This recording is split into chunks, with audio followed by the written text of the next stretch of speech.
Assalamualaikum warahmatullahi wabarakatuh. Izinkan kami menyampaikan tugas presentasi yang telah diberikan, berupa studi kasus kapal perang dalam komputasi terdistribusi. Izinkan saya memperkenalkan diri saya terlebih dahulu.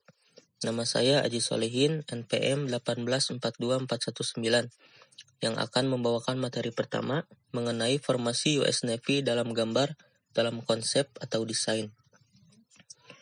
Di slide ini kita diberikan gambar background daripada battle group US Navy. Dari gambar ini terlihat formasi yang tetap dipakai oleh US Navy jika bepergian jarak jauh membawa battle group. Kapal terdepan dinamakan frontliner, bisa berupa battleship atau destroyer. Di belakangnya kita memiliki command center yang menjadi pusat komunikasi dan pemberi perintah utama battle group yang dikawal oleh cruiser di sisi kiri dan kanan command center. Secara kasat mata juga, ada kapal selam yang berjalan bersamaan dan bertepatan dengan command center. Di belakangnya, ada satu lagi cruiser yang beriringan dengan kapal logistik. Di slide ini, kita bisa melihat shape yang telah dibuat dan konsep daripada battle group tadi dalam bentuk bagan. Pertama dan terdepan, ada DL dan DD. DL itu merupakan destroyer leader, dan DD merupakan destroyer ship. Label CV merupakan kapal induk atau kita sebut juga command center. Label CA merupakan armored cruiser dan CL merupakan light cruiser. Label SS merupakan submarine atau kapal selam. Dan terakhir ada AK yang merupakan kapal logistik. Selanjutnya saya Arinda Wahyu Cayanisa, NPM saya 1842422 yang akan membawakan setiap komponen dan fungsinya, juga interaksi yang diminta daripada formasi ini dalam implementasi komputasi terdistribusi. Berikut ini adalah komponen komputasi yang telah dibuat.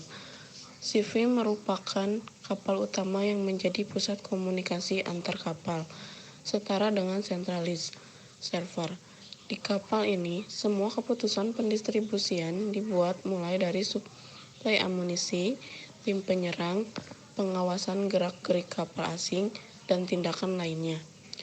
DL dan DD merupakan frontline atau kapal terdepan yang berfungsi melindungi formasi battleground supaya tidak hancur dan menjadi tenaga tempur utama dalam penyerangan. Biasanya, rangka kapal daripada destroyer juga lebih besar dibanding kapal lainnya.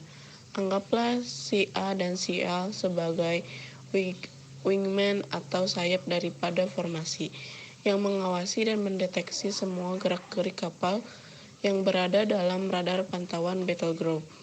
Dalam kondisi tertentu, juga cruiser menjadi penyerang cepat yang tingkat kekuatannya di bawah destroyer. Menyelam ke bawah, ada juga kapal selam atau yang dilabeli dengan SS. SS mengintai musuh maupun kapal lain dan melakukan penyerangan di bawah air. Yang terbelakang ada AK, bagian logistik yang kapalnya berukuran rata-rata sebesar cruiser. Tugasnya membawa barang-barang yang dibutuhkan oleh battle group. Hal ini menyangkut makanan dan konsumsi battle group, amunisi yang perlu dibawa, stok alat jika terjadi kerusakan darurat, flare gun, dan lainnya. Jika kita memakai sistem naval yang digunakan, pada umumnya menggunakan sistem sentralisasi, yaitu semua instruksi menunggu dari pusat untuk melakukan tindakan. Bisa dilihat tiap panah yang memiliki arah pasti tujuannya kepada CV, karena CV lah yang memberikan otoritas dan tugas kepada masing-masing protokol. Sipin tentunya memiliki tugas berat untuk menjaga seluruh battle group. Karena menggunakan sistem ini, tugasnya menjadi terbagi-bagi. Meskipun CV sendiri juga yang harus mendistribusikan tugasnya kepada masing-masing protokol. Interaksi komputasi. Kasus pertama yang diberikan adalah bagaimana siklus layer saat mendeteksi dan menentukan ancaman eksternal. Pertama, dan di awal sekali sebelum keberangkatan ke laut bebas, CV akan memberikan perintah kepada si A untuk terus memantau radar jika ada pergerakan atau kapal mencurigakan. Si A harus memberikan umpan balik, baik berupa positif atau negatif. Baru si A bisa melakukan tugasnya. Jika ada gerak-gerik mencurigakan yang terpantau radar, maka si A diharuskan melaporkan penemuannya kepada si V untuk meminta instruksi lebih lanjut. Apakah akan dibiarkan saja atau akan dihampiri, atau bahkan melakukan penyerangan, semuanya bergantung pada si V yang memegang kendali. Instruksi selanjutnya tentu harus diberikan kembali kepada si A, dan tugas tambahan untuk si V adalah untuk melakukan broadcast kepada battle group bahwa ada informasi baru dari si A mengenai penemuan kapal asing yang berada dalam radar. Lalu penerima broadcast juga harus melakukan umpan balik berupa positif atau negatif dan bersiap jika ada tindakan lanjut. Halo, selanjutnya saya Fajar Rani Fadila dengan NPM 1742070 akan membawakan interaksi terakhir yang diberikan dan menyimpulkan studi kasus ini di penghujung slide. Pada slide ini, interaksi yang diminta adalah menghitung kebutuhan amunisi bila ditemukan ancaman. Ingat bagaimana cruiser sebelumnya telah memberitahu terlebih dahulu ada kapal asing yang berada dalam pantauan radar. Nah, jika hal ini terjadi, maka kapal CV akan memberikan tindakan persiapan kepada kapal AK untuk menghitung jumlah amunisi dan segala kebutuhan yang dibutuhkan jika akan melakukan penyerangan. Setelah itu, AK juga akan memberikan laporan logistiknya kembali kepada CV. Lalu CV akan melakukan broadcast kepada battle group untuk bersiap di bidangnya masing-masing. Khusus untuk kapal cruiser atau kapal CA, akan diberikan instruksi untuk terus memantau jika pergerakan kapal asing terus berlanjut. Di interaksi terakhir, kami diminta untuk memberikan tata cara melakukan kalkulasi serangan terhadap ancaman. Pertama, kapal CV akan mengkonfirmasi dahulu pembaruan radar dari cruiser. Dan jika iya akan terjadi penyerangan, maka kapal CV akan melakukan broadcast kepada battle group untuk bersiap-siap di bidangnya masing-masing. Kapal AK akan mulai menyediakan semua kebutuhan yang diperlukan selama penyerangan, mulai dari benda mati seperti amunisi yang akan dipakai untuk menyerang, atau bahkan menyediakan tenaga medis simpanan yang berada di kapal logistik. Kapal SS dan CA akan terus melakukan koordinasi untuk cek apakah musuh atau battle groupnya yang akan memberikan tembakan pertama.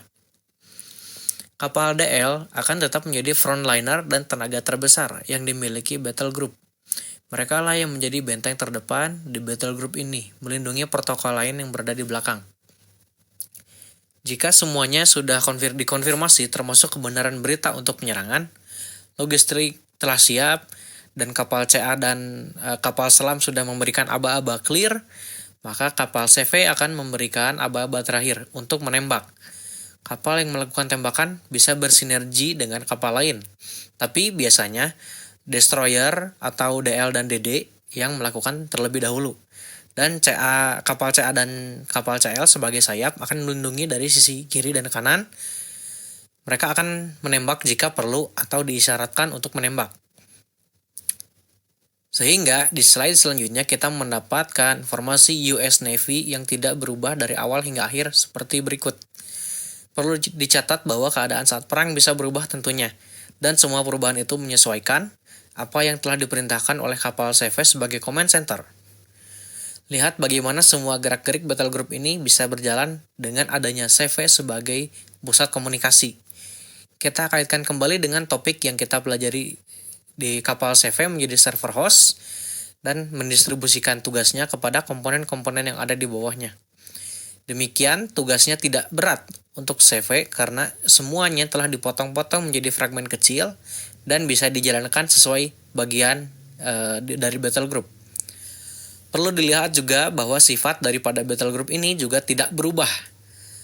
Perlu dicatat, jadi hierarki yang disusun ini sudah diatur, yang membawa kita kepada kesimpulan daripada studi kasus ini.